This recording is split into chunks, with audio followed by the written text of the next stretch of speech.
Le Real Madrid est un club à part. Un monument dont chaque mouvement, chaque choix, chaque adieu ou chaque signature résonne bien au-delà des frontières du football espagnol. À l'orée d'un été de transition, alors que la direction sportive de Florentino Pérez prépare déjà l'arrivée de Kylian Mbappé et la succession de Carlo Ancelotti par Xavi Alonso, 3 cas individuels rappellent que les dynasties ne se bâtissent pas uniquement avec des stars. Car c'est dans les décisions intermédiaires, celles qui touchent à l'ossature invisible d'une équipe, que se forge la véritable identité d'un club. Rodrigo Goes, Lucas Vázquez, Nicolas Paz, 3 profils, 3 trajectoires, 3 symboles. 3 visages d'un Real Madrid qui oscille entre continuité et rupture. Analyse en profondeur d'un triptyque qui peut, à sa manière, façonner les contours du Madrid des années à venir. Rodrigo Goes, une vente prématurée ou un mal nécessaire? C'est sans doute l'un des dossiers les plus sensibles de ce mercato. Rodrigo Goes, 22 ans, brésilien au talent indiscutable et au palmarès déjà impressionnant, fait l'objet d'intenses spéculations. Des rumeurs persistantes évoquent l'intérêt de Manchester City, de Liverpool et du Paris Saint-Germain. Le Real Madrid ne serait pas fermé à une vente si une offre atteignant 100 millions d'euros arrivait sur la table. L'équation est complexe.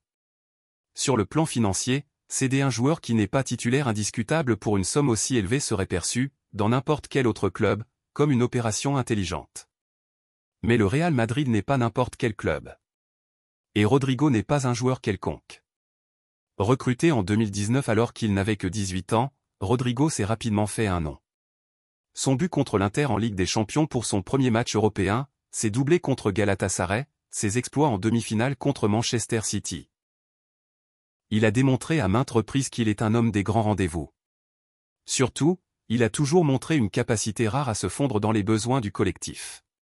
Qu'il joue à droite, à gauche, ou même en soutien d'un avant-centre, Rodrigo ne triche jamais. Aujourd'hui, on lui reproche un manque de régularité, une propension à s'effacer sur les petits matchs, une concurrence féroce avec Vinicius Junior et Bellingham pour les rôles offensifs clés. Mais ces critiques oublient une réalité essentielle, Rodrigo a à peine 22 ans. Son profil, à la fois élégant et instinctif, n'est pas encore à maturité. Et dans un football européen où les joueurs atteignent leur pic à 26 ou 27 ans, s'en séparer maintenant serait à la fois risqué et, peut-être, lourd de conséquences à moyen terme. Il ne faut pas oublier non plus le message que cela enverrait au vestiaire et à la Cantra. Si même un joueur aussi décisif que Rodrigo peut être cédé au moment où il commence à prendre de l'ampleur, alors l'idée d'un projet de long terme autour de la jeunesse madrilène serait fragilisée. Rodrigo est plus qu'un actif. Il est un symbole. Celui d'un recrutement intelligent, d'une formation à la culture madrilène, d'un joueur capable d'embrasser pleinement le poids du maillot. Le Real Madrid peut, à juste titre, considérer chaque offre avec sérieux. Mais vendre Rodrigo cet été, à un moment aussi charnière de sa carrière, serait un aveu d'impatience, et potentiellement une erreur stratégique. Lucas Vázquez, la fin d'une ère discrète mais essentielle. Il n'a jamais fait la une des journaux. Il n'a jamais été une star. Il n'a jamais revendiqué quoi que ce soit. Et pourtant, Lucas Vázquez est l'un des joueurs les plus importants que le Real Madrid ait connu au cours de la dernière décennie. Son départ, en fin de contrat, passera peut-être inaperçu dans les médias internationaux. Mais il représente bien plus qu'une ligne dans un communiqué de presse. Formé au club, revenu après un prêt fructueux à l'Espagnol, Lucas Vázquez s'est imposé comme un joueur de devoir par excellence. Ailier de formation, repositionné latéral droit à de multiples reprises, il a toujours répondu présent, avec un niveau d'exigence rare et une loyauté absolue. Cette saison encore, alors que Carvajal connaissait des baisses de régime et des pépins physiques, Lucas a endossé le rôle de doublure avec la même application. Il n'a jamais protesté. Il n'a jamais baissé les bras.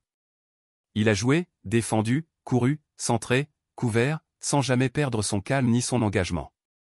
Mais le football moderne est sans pitié. À 33 ans, Lucas Vázquez ne figure plus dans les plans à long terme du club.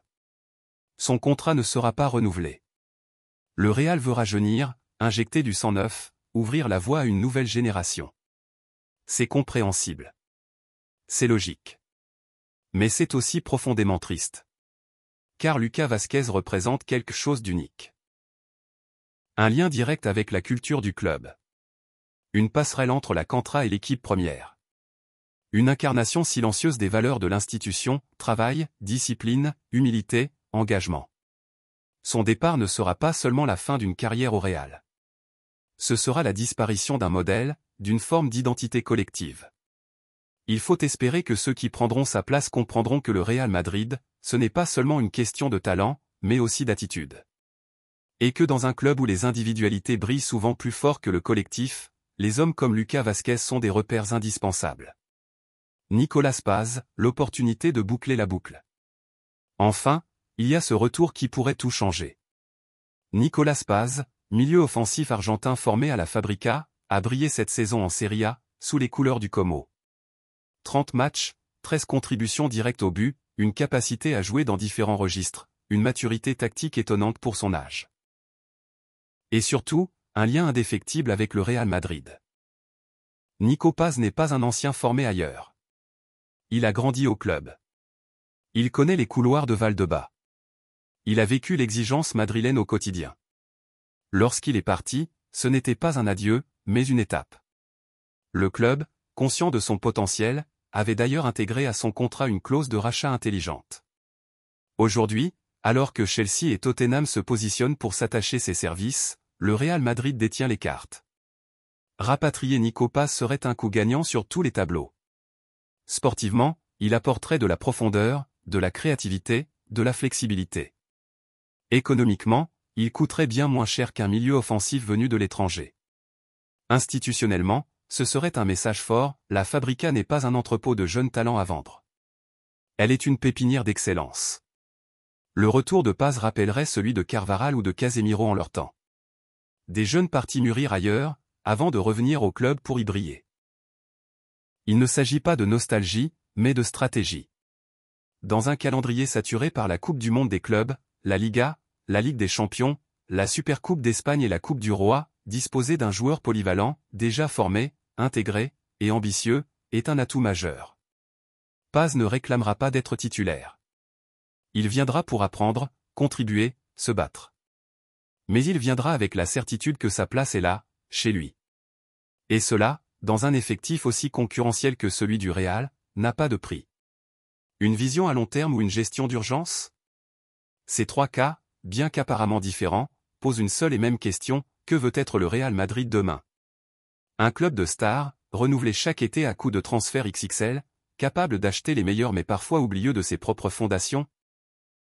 Ou un club capable de conjuguer prestige et continuité, d'associer les noms clinquants à ceux qui font le ciment du vestiaire, d'oser croire qu'un Rodrigo, un Lucas ou un Nico peuvent aussi incarner la grandeur du maillot blanc? La réponse, au fond, ne tient pas qu'à un budget. Elle dépend d'une philosophie. D'une volonté de bâtir, pas seulement de gagner. De fidéliser, pas seulement de séduire. Et de transmettre, aussi. Il ne s'agit pas ici de sentimentalisme, mais d'intelligence sportive. Le Real Madrid n'est pas seulement le club le plus titré du monde. Il est aussi une institution, une école, une famille. Et comme dans toute grande famille, les choix les plus importants sont souvent les moins spectaculaires. À Valdebebas, cet été, le futur ne se décidera pas uniquement avec des chiffres. Il se décidera avec des convictions.